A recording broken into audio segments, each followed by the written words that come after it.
سوال یہ ہے کہ اگر ایک طرف اذان ہو اور دوسری طرف یہ ساری چیزیں ہوں تو ان میں سے بہتر کیا ہے؟ اذان بہتر ہے یا یہ چیزیں بہتر ہیں؟ دیکھیں، عرض یہ ہے کہ یہ جو اذکار ہوتے ہیں نا، جی، اس میں یہ تقابل نہیں کیا جاتا ہے. ٹھیک ہے. فی نفسی ہی مسئلے کے اعتبار سے تو یہ کہا جا سکتا ہے کہ جو شے قرآن میں ہے وہ سب سے افضل ہوگی. ٹھیک ہے. ٹھیک ہے. قرآن میں دعا ہے، استغفار ہے، تسبیح ہے، اللہ کا ذکر ہے. تو اب نفل کسی بھی وقت پڑھ لیں، تسبیح کسی بھی وقت کر لیں، ذکر الہی کسی بھی وقت کر لیں، اور دعا کسی بھی وقت کر لیں. ٹھیک. اور دعا میں کوئی تخصیص نہیں ہے کہ حدیث میں اگر یہ آ گیا اللہم انی اسألک العافیۃ فی الدنیا والآخرہ، ٹھیک. اگر حدیث میں یہ آ گیا اللہم عافنی فی بدنی اللہم عافنی فی سمعی، تو یہی پڑھنا ضروری ہے. اگر حدیث میں یہ آ گیا اللہم انی اعوذ بک من البرص والجنون والجذام ومن سیء الاسقام، تو کیا ان کے علاوہ کوئی دعا پڑھ سکتے ہیں یا نہیں؟ کوئی ہم اردو کے اندر مانگ سکتے ہیں کہ یا اللہ کورونا سے نجات عطا فرما؟ جی جی.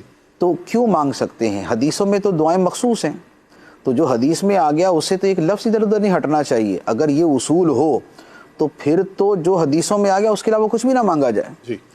تو بندہ پھنسا کہیں ہو، دعا وہی مانگے کہ یا اللہ غار سے پتھر ہٹا دے. جی.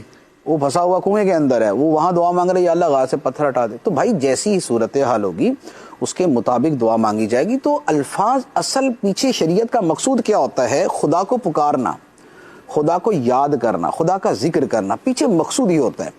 تو اب وہ خدا کا ذکر کرنا وہ خواہ ان الفاظ کے ذریعے ہو جو بطور خاص بتائے گئے یا اس سے ہٹ کر ہو، دونوں سے مقصد حاصل ہو جاتا ہے. افضلیت اپنی جگہ ہوتی، لیکن افضلیت کا یہ مطلب نہیں ہوتا کہ آپ افضل کے علاوہ کچھ نہ کریں. مثال کے طور پہ سب سے افضل درود کون سا ہے؟ درود ابراہیمی. درود ابراہیمی. جی. لیکن جب نبی پاک علیہ الصلوۃ والسلام کا آپ نام لیتے ہیں تو کیا ہر مرتبہ نام مبارک کے ساتھ درود ابراہیمی پڑھتے ہیں آپ؟ نہیں. صلی اللہ علیہ وسلم پڑھتے ہیں نا، علیہ الصلوۃ والسلام پڑھتے ہیں، علیہ افضل الصلوۃ والسلام پڑھتے ہیں. یہ جو الفاظ ہیں یہ حدیث میں تو نہیں آئے. جی. یہ نبی پاک علیہ السلام نے نہیں سکھائے ہوئے صلی اللہ علیہ وسلم کے الفاظ. تو کیوں پڑھتے ہیں؟ حدیث میں تو درود ابراہیمی آیا، تو جب بھی آپ نام مبارک لیں تو آپ درود ابراہیمی پڑھا کریں. لیکن دنیا میں کوئی بھی ایسا نہیں کرتا.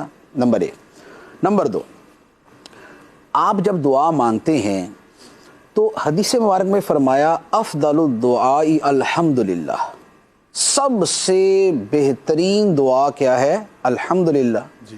تو کیا آپ صرف یہی دعا مانگتے ہیں یا اور بھی زندگی میں دعائیں مانگتے ہیں؟ بہت سی دعائیں مانگتے ہیں نا. ٹھیک ہے.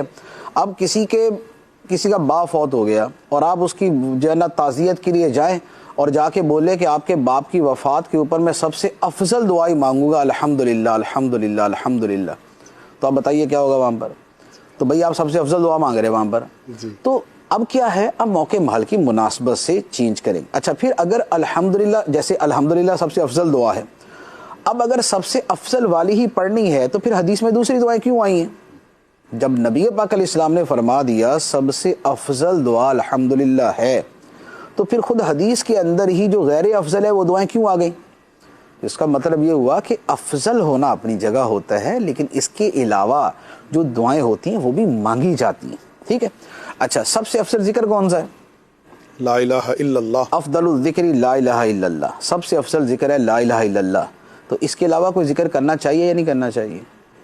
جی بالکل کرنا چاہیے. کیوں کرنا چاہیے؟ جب سب سے افضل ذکر لا الہ الا اللہ ہے جی. تو سب سے افضل کے ہوتے ہوئے آپ دوسرے اذکار کیوں کرتے ہیں؟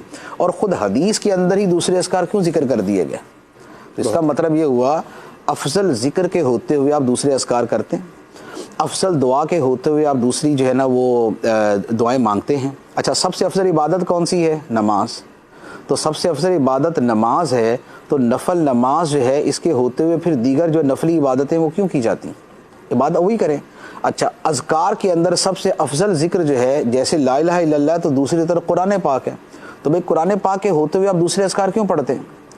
تو جب ہر جگہ پہ آپ افضل کے ساتھ مفضول کا تقابل کر کے نہیں چل رہے، آپ جب دعائیں مانگتے ہیں تو آپ کہتے ہیں بھی ادھر یہ افضل والی بھی پڑھ لو دوسری بھی پڑھ لو. جب ذکر کی باری آتی کہتے ہیں افضل والا بھی کر لو دوسرے بھی کر لو. جب عبادت کی باری آتی آپ کہتے ہیں افضل عبادت بھی کر لو دوسری عبادت بھی کر لو. تو جب ہر جگہ پر افضل اور مفضول یہ دونوں کو ملا کے چل رہے ہیں تو پھر صرف اسی خاص جو ہے وہ ذکر الہی کے معاملے کے اندر اور دعا کے اندر ہی یہ والی جو ہے نا وہ بار بار تکرار کیوں کہ جب حدیثوں میں وہ چیز آ گئی ہے تو آپ اس سے ہٹ کے ذکر دوسرا کیوں کرتے ہیں اور وہی والا کرے اور اسی پہ فم رہے. تو یہ کوئی اصول نہیں ہے، بیسیکلی یہ کوئی اصول نہیں ہے کہ آپ اسی کے اوپر جو ہے نا وہ بالکل جم جائیں، ڈٹ جائیں اور بس جو ہے نا وہ کٹنا مرنا شروع کر دے اس کے اوپر. بھائی اللہ تعالیٰ کو یاد کرے یار، اللہ تعالیٰ کو یاد کرنے کا وقت ہے، اس وقت کے اندر بھی جو ہے نا وہ اگر اسی طرح کے کاموں میں لگے رہے تو پھر اللہ ہی حافظ ہے.